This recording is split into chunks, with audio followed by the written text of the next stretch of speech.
श्री शिवाय नमस्तुभयम। दोस्तों, जैसा कि आप सभी लोग जानते हैं कि 22 मार्च 2026 यानी रविवार को पड़ रही है चैत्र महीने की नवरात्रि चतुर्थी तिथि और वरद चतुर्थी व्रत। और दोस्तों, यह वह तिथि है जो चैत्र महीने में पड़ने वाली सबसे बड़ी तिथि है, क्योंकि यह रविवार के दिन पड़ रही है और इसका बहुत ही बड़ा और विशेष महत्व होता है। पूज्य गुरु जी ने कहा है कि अगर कभी भी मौका लग जाए और चैत्र महीने की चतुर्थी तिथि रविवार को पड़ जाए तो आप लोगों को 7 चावल के दाने वाला उपाय तो अवश्य ही करना चाहिए। इन दोनों का संयोग बहुत कम आता है। और इसी के साथ में गुरुजी ने अपनी शिव पुराण कथा में बताया है कि इस दिन आपको 7 चावल के दाने वाला उपाय तो आपको अवश्य ही करना चाहिए, क्योंकि ऐसा दिन पूरे साल में सिर्फ एक ही बार आता है। और दोस्तों, आप सभी लोग जानते हो कि रविवार चतुर्थी तिथि का अगर सबसे बड़ा कोई उपाय है तो 7 चावल के दाने वाला उपाय है। तो इस रविवार चतुर्थी तिथि के दिन आप लोगों को इस 7 चावल के दाने वाला उपाय को जरूर करना है। बहुत सारे लोग होंगे जिन लोगों ने इस उपाय को ना किया हो, मतलब पूरा महीना निकल गया, उन्होंने किसी भी दिन इस 7 चावल के दाने वाला उपाय को ना किया हो। पर दोस्तों, आपके पास एक आखिरी मौका बचा हुआ है जो कि 22 मार्च के दिन है। तो इस दिन आप लोगों को इस वाले उपाय को जरूर कर लेना है। भले ही आपने पूरे महीने भर इस उपाय को ना किया हो, पर अगर आपने इस चैत्र महीने के रविवार चतुर्थी तिथि के दिन अगर इस वाले उपाय को कर लिया तो आपको इस उपाय को करने का वह फल मिलेगा जिसकी आपने कभी कल्पना भी नहीं करी होगी। इसीलिए आप लोग इस वाले उपाय को एक बार जरूर कर लेना है, ताकि आप लोगों के हाथ से यह मौका ना जा सके और आपको इस उपाय को करने का फल मिल सके। दोस्तों, यह उपाय पंडित जी ने अपनी अभी की ही श्री शिव महापुराण की कथा में बताया है, जिस उपाय को आज हम आपको बहुत अच्छे से समझाने वाले हैं। इस वीडियो को देखने के बाद इस उपाय को के लिए आपको कोई और वीडियो को देखने की जरूरत नहीं पड़ेगी। तो चलिए दोस्तों, उपाय को शुरू करते हैं। देखिए, ये इस चैत्र महीने के रविवार चतुर्थी तिथि के दिन ये इतना खास होता है, इतना महत्वपूर्ण होता है। देखा गया है कभी कभी बड़े बड़े पूजा पाठ अनुष्ठान से जो मनोकामना पूर्ण नहीं होते, वह चैत्र महीने के रविवार चतुर्थी तिथि के दिन एक छोटे से उपाय करने से ही आपकी मनोकामना हो जाती है। और बहुत सारे लोगों ने इस उपाय को किया भी है और उनको इस उपाय को करने का फल भी जरूर मिला है। अगर आप लोग भी इस उपाय को करना चाहते हैं तो आप इस उपाय को पहले अच्छे से समझ लेना, सुन लेना, उसके बाद करना। आपको इस उपाय का फल जरूर मिलेगा। और इस उपाय को कर लेने से आपके घर में चाहे किसी भी प्रकार की दोहक और समस्या क्यों ना चल रही हो, आपको उसका कारण भी नहीं पता है कि भाई ये समस्या किस कारण से चल रही है। कुछ भी कारण हो सकता है, जैसे पितृदोष हो सकता है या किसी भी तरह का मंगल दोष भी हो सकता है। तो इस दिन आप लोगों को ये वाला उपाय कर लेना है। ये एक ऐसा उपाय है जिस उपाय को अगर किसी विशेष दिन पर किया जाए तो भाई उस विशेष दिन का जो है वह तो हमें मिलता ही मिलता है, पर हमने उस दिन पर इस उपाय को किया है तो हमें उससे भी बड़ा फल मिलता है, और फल बहुत जल्दी मिलता है, क्योंकि आप इस उपाय को बहुत ही बड़े और विशेष दिन पर कर रहे हो। तो अब उपाय के बारे में बात करते हैं, लेकिन उससे पहले आप लोगों को यह जानना आवश्यक है कि आखिर ये उपाय किस समय करना है, किसको करना है और कैसे करना है। तो चलिए हम आगे आपको वीडियो में एक एक करके बता देते हैं। लेकिन उससे पहले अगर आप लोग हमारे चैनल पर पहली बार आए हैं या फिर मेरी आवाज आज पहली बार सुन रहे हैं तो हमारे चैनल सनातन धर्म का संसार को सब्सक्राइब जरूर कर लेना और इस वीडियो को लाइक करके कमेंट बॉक्स में श्री शिवाय नमस्तुभयम ओम नमः शिवाय जरूर टाइप कर दें। तो दोस्तों, इस 7 चावल के दाने वाला उपाय को हमें इस रविवार चतुर्थी तिथि के दिन कैसे करना है, किसको करना है, किस समय करना है और कहां पर करना है, ये सारे सवालों के जवाब आपको इस वीडियो में मिल जाएंगे। और जो ये वीडियो देखेगा भाई, उसको 7 चावल के दाने वाला उपाय जरूर करना चाहिए, क्योंकि इस दिन एक चावल के दाने का भी बहुत ही बड़ा और विशेष महत्व होता है। और जब बात आ जाए 7 चावल के दाने वाला उपाय की, तो ये सोने पर सुहागा वाली बात हो जाती है और ये एक बहुत ही बड़ा उपाय हो जाता है इस रविवार चतुर्थी तिथि का। तो अब दोस्तों, इस 7 चावल के दाने वाला उपाय को आखिर करना किसको है, सबसे पहले हम लोग वो बात जान लेते हैं। तो देखो, घर की जो बड़ी माताएं बहनें होती हैं, उन माताओं बहनों में से कोई भी एक बड़ी माता बहन इस वाले उपाय को कर सकती है और दोस्तों अगर आप चाहें तो अपने घर में से सभी सदस्यों को भी इस उपाय को सकते हैं। अगर किसी व्यक्ति की खुद की कोई मनोकामना है, खुद की कोई दुख और परेशानी है जो कि वह अपने लिए ही करना चाहता है इस वाले उपाय को, तो वह खुद अपने लिए भी कर सकता है। बाकी अगर कोई घर में से ऐसा है जो कि अपने पूरे घर परिवार की सुख और शांति के लिए ये वाला उपाय करना चाहता है तो भाई वो भी कर सकता है, उसमें भी कोई दिक्कत वाली बात नहीं है। कहने का मतलब यह है कि इस उपाय को हर एक सदस्य भी कर सकता है और पूरे घर परिवार के लिए घर की बड़ी माताओं बहनों में से कोई एक माता बहन भी कर सकती है। माताएं बहनें अगर घर में उपस्थित ना हो या वही वाला उपाय ना कर पा रही हो तो फिर घर का कोई बड़ा सदस्य भी 7 चावल के दाने वाला उपाय को कर सकता है, चाहे फिर वह पुरुष ही क्यों ना हो, उसमें कोई भी दिक्कत वाली बात नहीं है। अब दोस्तों जो अगला प्रश्न निकल कर आता है वो ये आता है इस उपाय को लेकर कि आखिर इस उपाय को हमें किस समय करना है, सुबह के समय करना है कि शाम के समय करना है। तो देखो इस वाले उपाय को आप लोग सुबह के समय भी कर सकते हो और शाम के समय प्रदोष काल में भी कर सकते हो। अब अगर आप पूछो कि भाई सब सबसे उत्तम समय कौन सा रहेगा इस 7 चावल के दाने वाला उपाय को करने का, तो हम आपसे बस यही कहेंगे कि इस उपाय को आप सुबह के समय करेंगे तो ज्यादा बेहतर होगा। बाकी अगर प्रदोष काल शाम के समय भी करेंगे तो भी अच्छा होगा, उसमें कोई भी दिक्कत बात नहीं है। तो अब दोस्तों जो अगली सबसे बड़ी और महत्वपूर्ण बात आती है वह यह आती है कि सुबह अगर हम उपाय को करेंगे तो हमें कितने बजे से लेकर कितने बजे तक के बीच में करना है, और शाम के समय प्रदोष काल में करेंगे तो हमें कितने बजे से लेकर कितने बजे के बीच में करना है। तो देखो सुबह जितनी जल्दी हो सके आप उपाय को करने की कोशिश करना। बाकी अगर किसी कारणवश लेट भी हो जाओ, थोड़ी देर भी हो जाए, तो 10 या 11 बजे तक भी आप उपाय कर लेना, पर 12 बजे से ज्यादा देरी ना हो। ठीक है, इस बात का ध्यान रखना। उसके बाद में दोस्तों अगर शाम के समय प्रदोष काल की बात करें, प्रदोष काल का जो समय है होता है वो शाम के 6 बजे से शुरू हो जाता है।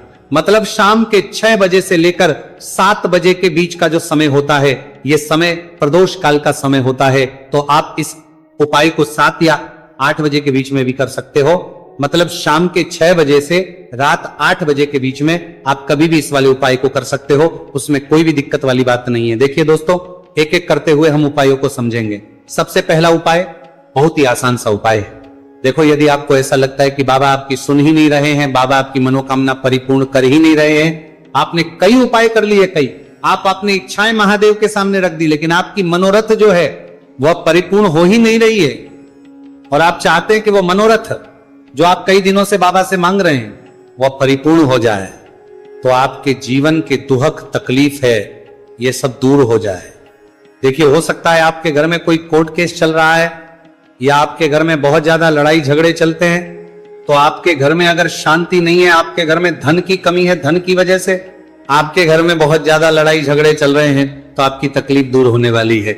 स्वयं नंदी जी वाला ये विशेष उपाय है। नंदी जी के कान में कुछ बोलना है, नंदी जी के कान में इस प्रकार से बोलना है और आपकी मनोकामना परिपूर्ण हो जाएगी। देखो क्या क्या चीजें को लेनी है, पहले ये समझ लीजिए। आपको लेना होगा एक बेलपत्र, बेलपत्र 3 पत्ती होनी चाहिए, कहीं से भी खंडित नहीं होना चाहिए। ठीक है, बेलपत्र के साथ में आपको लेना है पीला चंदन मात्र एक बूंद, छोटी सी टिक्की आपको लगानी है बेलपत्र में, इसीलिए थोड़ा सा ही पीला चंदन आपको लेना है और इस पीले चंदन के अंदर थोड़ा सा जल मिला देना है ताकि गीला हो जाएगा, पेस्ट के रूप में तैयार हो जाएगा। आ गई इतनी बात समझ में? अब आप क्या करना है, आपको साथ में लेना है 7 चावल के दाने। महादेव आप आपका साथ देने वाले हैं इन 7 चावल के धनों से। अब आपको क्या करना है, भगवान शिव के मंदिर में आपको जाना है। नंदी जी बैठे हैं, नंदी जी के पास में मतलब जो पैर उठा हुआ रहता है ना नंदी जी का, उस साइड आपको सीधे साइड आपको बैठना है। इस यहाँ पर जैसे ही बैठोगे यहाँ पर आपको बेलपत्र लेना है और बेलपत्र की जो ये बीच की जो डंडी है यहाँ पर आप मात्र पीले चंदन की एक बिंदी लगा देनी है। पीले चंदन की बिंदी लगा दी। अब ये जो ऊपर वाली जो पत्ती है यहाँ पर एक एक करते हुए 7 चावल आपको रखना है। ठीक है, 7 चावल आपने ऊपर वाली पत्ती पर रख दिए। या देखो एक प्लेट ले जाना, तो प्लेट के ऊपर आप बेलपत्र रख देना, फिर टिक्की लगा देना, फिर उसके बाद आप ये 7 चावल के दाने रख देना। ठीक है, अब आपको क्या करना है, जहां पर आप नंदी जी के वहां पर बैठे हो तो नंदी के कान में आपको आपकी जो भी इच्छा है, जो आप चाहते हैं कि महादेव परिपूर्ण करें, और नंदी जी के कहने पर महादेव आपकी मनोकामना निश्चित तौर पर परिपूर्ण करेंगे, तो आपको क्या करना है, नंदी जी को कान में आपको बोल देना है जो भी आपके दुख तकलीफ है, जो भी आपके कष्ट है वो सब दूर हो जाए। ऐसी आपको कामना करना है। और नंदी जी के कानों में आपको बोल देना है, जो भी आप चीज बोलेंगे वो नंदी जी भगवान शिव से विनय करके बोलेंगे, और नंदी जी की बात भगवान शिव नहीं टालते हैं। और इसीलिए जो भी इच्छा है, आपकी जो भी कामना है, वो आपको विशेष बोलना है और उसके बाद आपको वहां से उठना है। ठीक है, नंदी जी को कान में मनोकामना बोल दी, फिर उठना, फिर उसके बाद भगवान शिव के वहां पर जाना, और ये जो बेलपत्र है, ये बेलपत्र चिकना वाला साइड जो है, और भगवान शिव के शिवलिंग के ऊपर इसे अर्पित कर देना है। अर्पित कैसे करोगे? जो बेलपत्र का जो चिकना वाला साइड है वह नीचे की साइड हो जाना चाहिए। अब से ही आप अर्पित करने जाओगे तो चावल के दाने तो गिर जाएंगे, यानी कि जैसे ही अर्पित करने जाओगे तो भगवान शिव के शिवलिंग के ऊपर चावल के दाने गिर जाएंगे, क्योंकि वह किसी से भी चिपके हुए नहीं है, तो कोई तकलीफ नहीं है। वह जैसे आप अर्पित करोगे, ना भले चावल के दाने भगवान शिव के शिवलिंग पर गिर जाए, वह कोई तकलीफ नहीं है। बस आपको ये जो बेलपत्र है, ये आपको उल्टा अर्पित कर देना है, यानी कि जो पीला है भगवान शिव के शिवलिंग पर स्पर्श होना चाहिए, और इस प्रकार से आपको अर्पित कर देना है। डंडी का जो हिस्सा है जलाधारी की तरफ हो जाना चाहिए। बस इतना सा प्यारा सा उपाय एक बार करके देखिए, निश्चित तौर पर महादेव आपकी जो भी मनोरथ है, जो बाबा से आप कई दिनों से मांग रहे हैं, वह निश्चित तौर पर परिपूर्ण हो जाएगी। आ गई इतनी बात समझ में? देखिए, अब हम बात करते हैं दूसरे उपाय की। देखिए, ये उपाय जीवन ऊर्जा का है, रविवार का दिन है और चतुर्थी तिथि है। अगर आपके जीवन में बहुत ज्यादा अंधकार है, अगर आपके घर के जो बच्चे हैं बहुत ज्यादा सोचते हैं, या आपके घर में कोई भी ऐसा व्यक्ति है बहुत ज्यादा सोचता है, डिप्रेशन में रहता है, तनाव उसको है, तो तनाव को मुक्त करने के लिए यह उपाय है। अगर उसके भाग्य में जीवन में तेज की प्राप्ति नहीं है, तेज यानी कि ऊर्जा नहीं है, उदासी रहती है, जीवन में आलस है, तो फिर उस व्यक्ति को यह उपाय करना चाहिए। कोई काम करता भी है तो उसमें सफल नहीं हो पा रहा, तो विशेष ये उपाय उसी व्यक्ति को करना है। देखो, इस उपाय के लिए आपको क्या क्या सामग्री लेना होगी। सबसे पहले तांबे का एक पात्र लेना, उसके अंदर घर से आपको जल भरना है। अब इसी जल के अंदर आपको लाल चंदन डालना है, एक चुटकी डालें, थोड़ा ज्यादा डालें, जितना आपको डालना है आप डालें।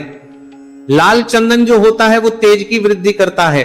रविवार के दिन लाल चीजों का उपाय करना बेहद शुभ होता है, और हो सके तो लाल रंग के कपड़े पहन करके अगर आप ये उपाय करेंगे ना तो और भी शुभ होगा। ये लाल चंदन मिश्रित जल आपको क्या करना है, आपको जाना है किसी भी बेलपत्र के पेड़ के वहां पर, सुबह से लेकर के शाम तक आप ये उपाय कर सकते हैं।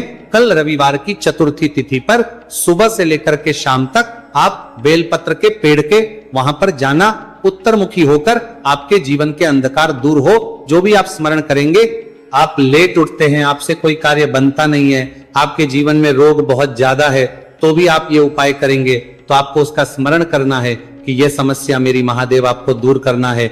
ऐसी कामना करते हुए आपको ये जो जल है श्री शिवाय नमस्तुभ्यम का स्मरण करते हुए ये पूरा जल आपको बेलपत्र के पेड़ की जड़ में आपको अर्पित कर देना है। बहुत ही आसान उपाय है और ये उपाय हर कोई कर सकता है, तो ये मौका आपको गंवाना बिल्कुल भी नहीं। ये हो गया दूसरा उपाय। अब हम बात करते हैं अंतिम उपाय की, तीसरे उपाय की। देखो, ये उपाय बहुत ज्यादा खास है। शिवलिंग पर चढ़ा जल 3 जगह आपको लगाना है, आपके शरीर में, और आपकी बीमारी दूर हो जाएगी। देखो, अगर आपको कोई बीमारी हो गई है और बार बार आप डॉक्टर को दिखा रहे हैं, डॉक्टर ने बोला 5-10 दिन अगर आराम नहीं होगा तो आप एडमिट हो, या आपके शरीर में कोई रोग है जो कई दिनों से है और आप चाहते हैं कि वह रोग आपका दूर हो जाए, तो यह रोग आपका निश्चित तौर पर दूर होगा। बहुत ही आसान सा उपाय है। घर का कोई भी व्यक्ति ये उपाय करने करे, 5-10 दिन अगर आराम नहीं होगा, सकता है, ये रोगी व्यक्ति भी ये उपाय कर सकता है। मात्र तांबे के पात्र के अंदर 1 लोटा जल लेना है और आपको आज के दिन यानी कि रविवार की चतुर्थी तिथि के दिन आपको जाना है भगवान शिव के मंदिर में। और अब आपको क्या करना, इस उपाय को समझना। 1 लोटा जल पवित्र है। अब आपको भगवान शिव के शिवलिंग पर सबसे पहले गणेश जी के स्थान पर, कार्तिकेय जी के स्थान पर, मां माता अशोक सुंदरी वाले स्थान पर, पार्वती माता के हस्तकमल पर, फिर भगवान शिव के शिवलिंग पर आपको अर्पित कर देना है। जैसे ही जल जलाधारी के वहां पर आएगा ना, वह जल आपको झेल लेना है। ठीक है, जल झेल लिया आपने। अब आपको क्या करना है, महादेव से प्रार्थना करना है कि यह बीमारी दूर करने के लिए मैं मेरे घर पर लेकर के जा रहा हूं। इस व्यक्ति को, यह व्यक्ति जो है ये बीमार है, इसकी जो परेशानी है ये आपको दूर करनी है। ऐसी कामना करते हुए आपको घर पर लेकर के आ जाना है। जो भी व्यक्ति बीमार है वह खुद स्वयं उस जल को छुए और उसे 3 जगह लगाना है।